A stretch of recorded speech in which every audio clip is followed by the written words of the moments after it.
عید الاضحیٰ کے دن اللہ سبحانہ و تعالیٰ کو جو عمل سب سے محبوب ہے وہ کیا ہے؟ اللہ اکبر، غسل کرنا، مسواک کرنا، خوشبو لگانا، عیدگاہ کی طرف تکبیرات پڑھتے ہوئے، بلند آواز سے تکبیرات پڑھتے ہوئے جانا، اور واپسی پہ گھر آ کے نبی صلی اللہ علیہ وآلہ وسلم کا معمول تھا 2 نفل پڑھنا، اور اس کے بعد اپنے ہاتھ سے اپنے جانور کو ذبح کرنا۔ نبی صلی اللہ علیہ وآلہ وسلم نے فرمایا عید الاضحیٰ کے دن اس سے اچھا عمل اللہ کو اور کوئی لگتا ہی نہیں، اور ان اعمال کے بدلے میں اللہ سبحانہ وتعالیٰ کا خوش ہونا اور خوش ہو کے انسانوں کے گناہوں کو معاف کرنا، ان کی غلطیوں کو، ان کی خطاؤں کو، ان کی لغزشوں کو درگزر کرنا اور جہنم سے لوگوں کو بری کرنا۔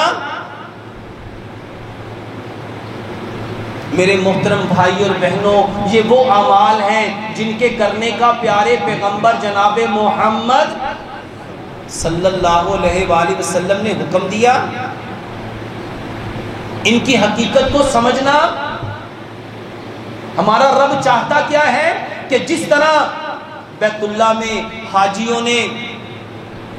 ایک طرح کا لباس پہن کے ان کی زبان پہ صرف ایک طرح کے کلمات،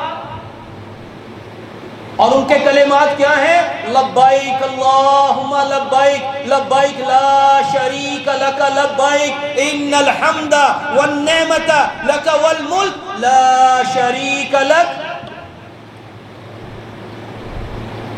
انہوں نے جس طرح سے اپنے بالوں کو، اپنے ناخنوں کو محفوظ کرنا ہے، ہمیں بھی حکم دیا تم بھی یہاں تکبیرات پڑھو، یہاں پہ اللہ تعالیٰ کی تکبیرات کو بلند کرو، اپنے آپ کو بچاؤ، کیونکہ ہمارا رب ہماری بخشش کرنا چاہتا ہے، ہمیں اپنے قریب کرنا چاہتا ہے، اور قربانی کا اصل مقصد اللہ کی قربت ہے، اللہ کی رضا ہے، اللہ کی خوشنودی ہے۔ اور اس کی مثال اللہ سبحانہ و تعالیٰ نے کیا دی کہ دیکھو میرے بندے ابراہیم علیہ السلام نے اس کو کس طرح سے پورا کیا۔ ہم نے ان کو خواب دکھایا، اور کیسا خواب دکھایا کہ وہ اپنے ہاتھ سے اپنے لختے جگر کو ذبح کر رہے ہیں۔ یہ طریقہ تربیت کا، اصلاح کا، سنوارنے کا، سدھارنے کا، سمجھانے کا، نکھار پیدا کرنے کا، ہمارا رب ہماری تربیت کرنا چاہتا ہے، ہماری اصلاح کرنا چاہتا ہے، ہمیں اپنے قریب کرنا چاہتا ہے، اور اللہ سبحانہ و تعالیٰ خوشی منانے کا طریقہ بتا رہے ہیں کہ خوشی کیسے منائی جائے گی، خوشی منانے کا انداز کیا ہوگا،